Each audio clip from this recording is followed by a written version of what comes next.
Obviously, it's great to connect with you another time, another session, looking again and addressing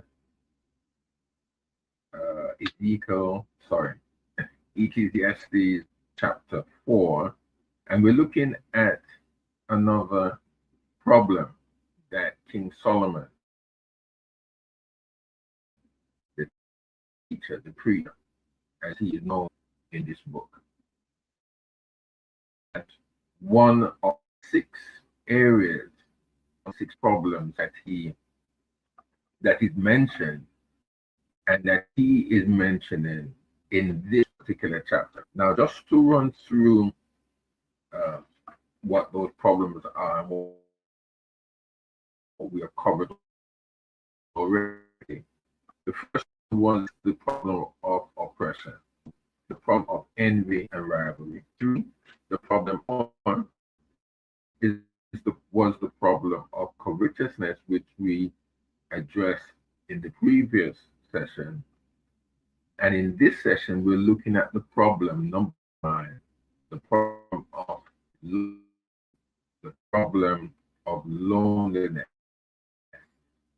and what that can do in our relationship that can destroy both ourselves and even with the Lord, because we must understand that the scriptures are not only addressing what the blessings may be or the what the problems or what may affect us in this world between ourselves, but it also what also can come in, I would say, and I would think, between ourselves and the Creator. Let's look at a little bit more closely than just saying the problem of loneliness. Yeah, Solomon here, in his search for true meaning and fulfillment, identified the problem of loneliness, and from the language that he uses, the words that he's using communicate to us, and this is verse 2 to 12 of the fourth chapter of Ecclesiastes. The language that he uses, he's not speaking hypothetically. The teacher, the preacher, King Solomon here, describes a man who he actually saw and he probably knew. Okay, so he's not talking widely, or he's covering a whole section of people, but he's now speaking and addressing of a particular situation which he knew in the life of a particular individual. And it would be keen for us to note his observations about the man and the issues of loneliness. And there are four issues of loneliness. Again, just I can't go too deeply into each issue. If you wish, if you care to, you can make a note of the points of the 4 points which I will strongly let you know, and you can even go into it a little bit more, because 15, 30 minutes, 45 minutes is not a long time to really deal with these particular issues on any issue where the scriptures are concerned.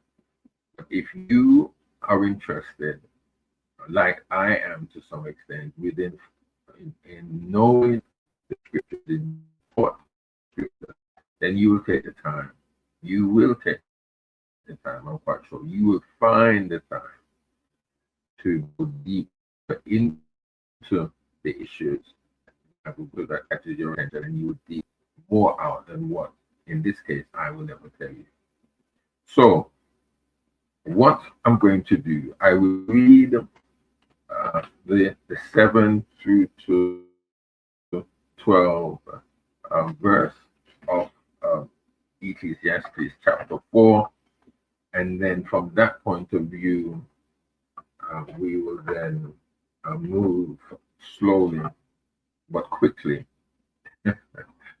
into what the song, into what Solomon, the preacher, the teacher, is saying to us. So, looking at the fourth chapter of Ecclesiastes, reading from verse 7 through to verse 12. Then I turned my attention to something else under the sun that is pointless, the situation in which a solitary individual, without a companion, with neither son nor brother, keeps on working endlessly but never has enough wealth.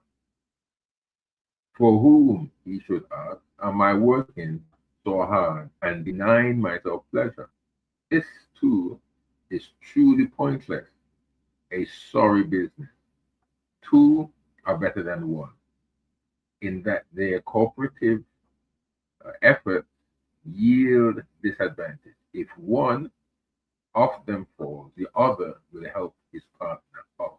Woe to him who is alone when he falls and has no one to help him up. If two people sleep together, they keep each other warm. But how can one person be warm by himself? Verse 12. Moreover, an attacker is someone who is alone, but two can resist him, and the three-stranded cord is not easily broken.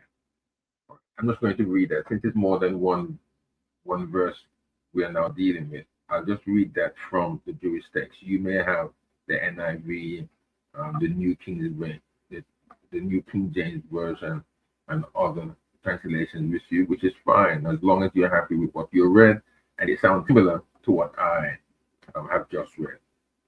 Now, the four areas that Solomon is addressing here, and just make a note of them if you care to, and then you can then elaborate more. I can only do so much on this platform, but the format that the teacher here is communicating to us is one, the empty and frustrated feelings of the lonely person.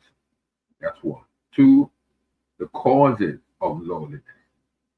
Three, a sense of futility and dissatisfaction. And four, the benefit of companionship.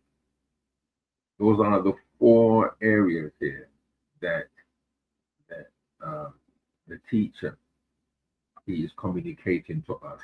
Now, the empty and frustrated feeling of the lonely person is that they feel deserted, they may feel forsaken, isolated, rejected. Now, I don't know if you've ever felt or experienced any of those words, being deserted, being forsaken, being isolated or rejected. What does verse 7 say? Then I returned and I saw vanity under the sun. I'm reading very quickly from the King James Version. As a result, the lonely person, they feel the lack of companionship, they feel the lack of comfort, of support that others can give them, others such as friends, even if they have family around them. The lonely individual sometimes question the purpose of life itself, feeling that life is meaningless, empty, and not worth living. These feelings gripped the man that Solomon had observed or was observing. Yes. Again, when he returned, he saw vanity on the earth. Anything under the sun is on the earth. It's not anything. If he mentioned at any point, we haven't gotten there yet, but if he says vanity above the earth or above the sun, he's talking about in the heaven. But he's having to deal with what he is amongst. He is not addressing, up to this point, he has not addressed anything in heaven. He's saying to those who are listening to him that there is vanity on the earth. Correct. And for the man that he has observed that was lonely, that felt that he felt deserted, he felt forsaken, He was feeling isolation. This man, this man, obviously, Solomon saw that this man, he had a sense of loneliness and it had affected him enough to attract the king's attention. When you see a lonely man, a lonely woman, a lonely individual, you know straight away that they look deserted, forsaken, isolated.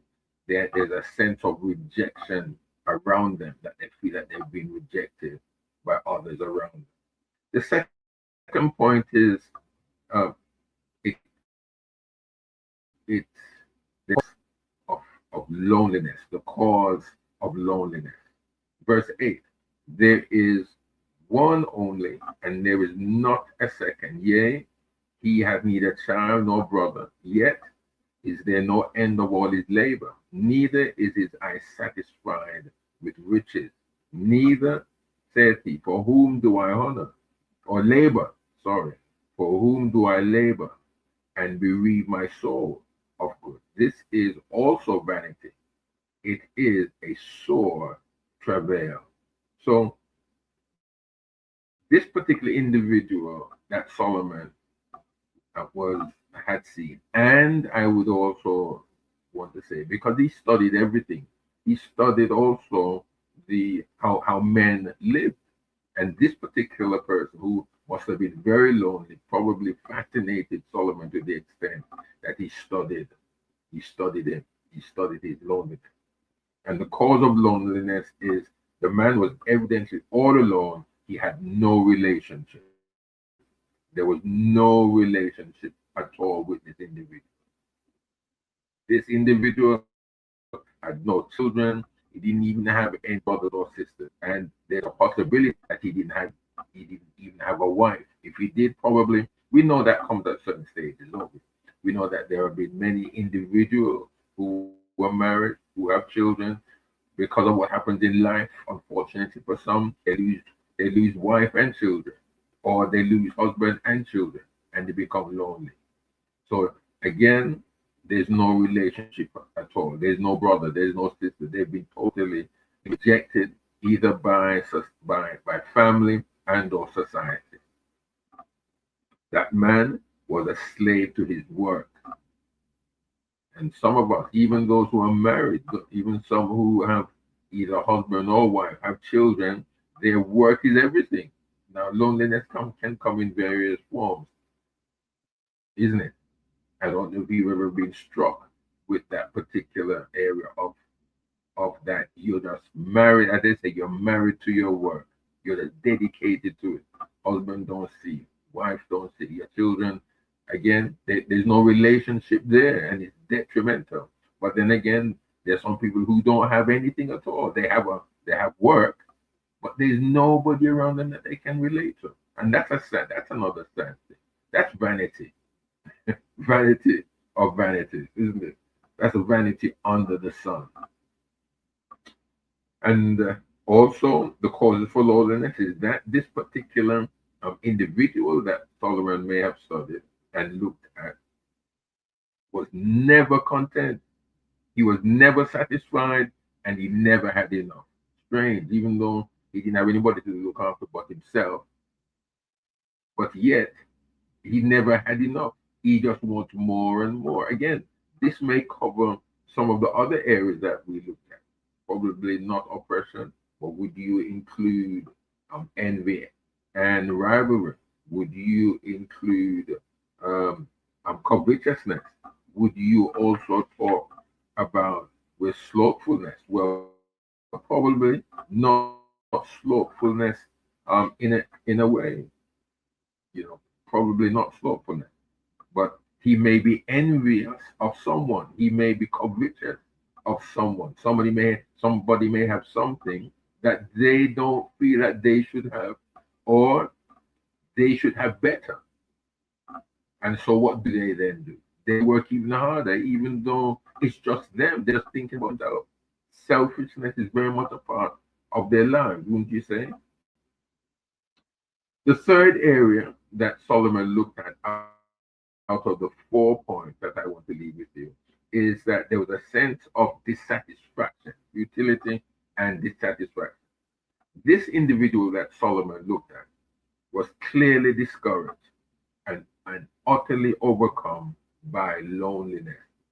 Obviously, he did nothing to change the situation, and he felt that life was meaningless, empty, and unfulfilling. And having to meet individuals, probably not every day, you probably are meeting one or have met one in the recent days, weeks, or months in the same situation. There is so much dissatisfaction that has happened in their lives, and life is just meaningless. Even though they're working, even though they're married to their work, and they may be in very good jobs. They may be in a very good job, living in a very nice home, in a very nice, it doesn't have to be a big house, no, but a very nice home, very nice neighborhood, and he's driving a very nice, reliable car, just right for him. But he's never satisfied. He's just empty. He's got nobody in his life. He doesn't have a friend. He doesn't have a brother. He doesn't have a brother. He doesn't even have a wife. Even if he goes there, the woman probably doesn't even have a husband. Yet she has no children. But yet she is dissatisfied. She's discouraged. And life is just meaningless. It's a sad situation when loneliness really is a part of the Christian, especially when we see that we are attached to a church, to a fellowship. It's sad when things happen like that. And that should never, the wise man Solomon is saying that this is vanity. Vanity. We're not just here for ourselves, And I mean, there are who do feel that, well, they don't care about you.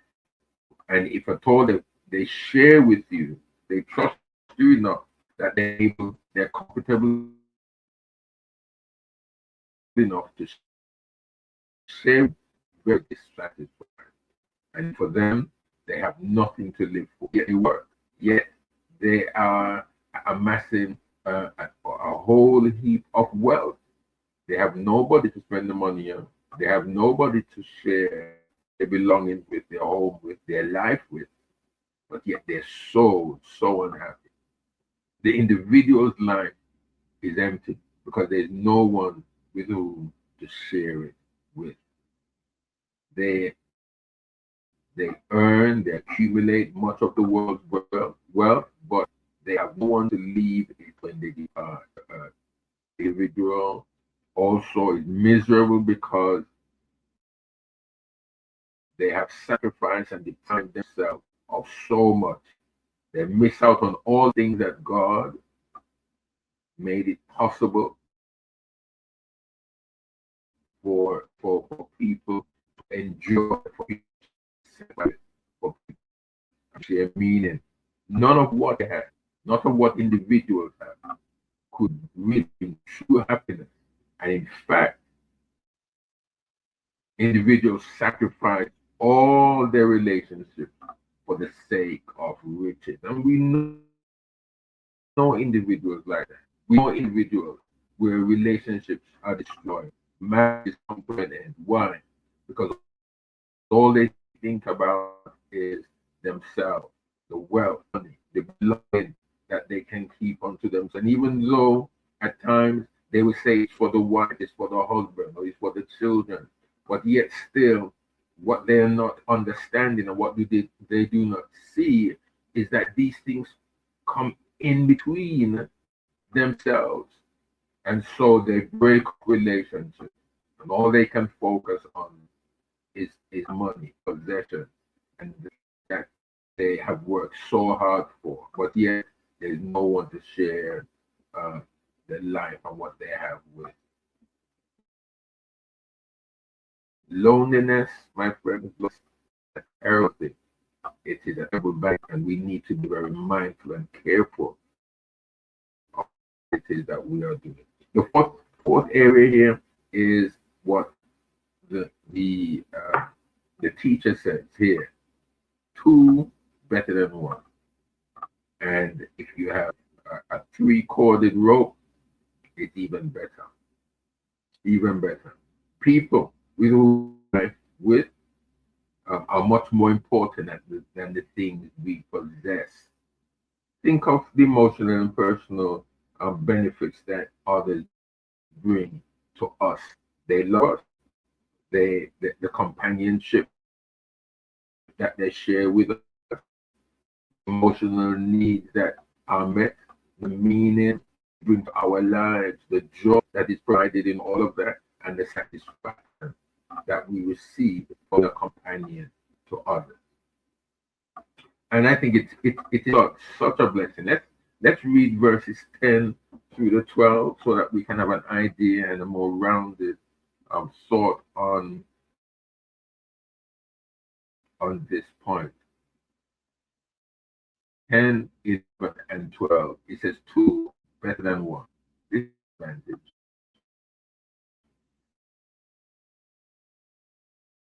If one of them falls, the other will help his partner out. Woe to him that is alone when he falls and has no one to help. Again, two people sleep together to keep each other. But how can one person be warm by himself? Moreover, an attack when may defeat someone who is alone, but two can resist him. And a three-stranded cord is not easily broken. And we can see here that two are better than one. This is again is self um, explanatory. That those who spend their time in the company of other people do not think about um, about the things that we have spoken about. You know, people who spend time together appreciate the benefit, the greater value that they have when friends and family um, come into the situation, come into the relationship of not just them alone, but they have friends, they have family that can share, that can love, share the companionship, share the emotional needs that each, not only the one who is lonely or may feel rejected, but everybody that's in that relationship feels the emotional, that emotional need met, the meaning, the joy, the satisfaction that is felt. And the teacher here illustrates was illustrated to us also that when people fall into discouragement or depression, they need someone to encourage and to lift them up. When they fall into a state of sin, a friend or a loved one needs to help restore and bring them back into fellowship with God. And that, I believe, was what Solomon was getting to and was getting at. And that is what's needed.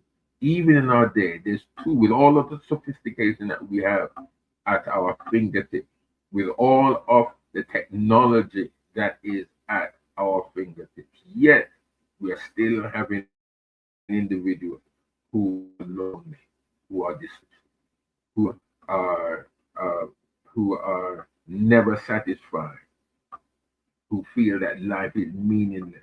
They have life which is empty and unfulfilling, even in our present day. And that, my friend, should never ever be the case. All the unhappy men that or individuals that the teacher observed in his kingdom, this individual who was all alone was the saddest and most pitiful of them all. Why? You would ask, because he was suffering the consequences of his own greed and selfishness, and the cost was utter loneliness. And we could probably say that of today. People who are just greedy, people who are selfish, just think about themselves, they just care about themselves, they see nobody else but themselves.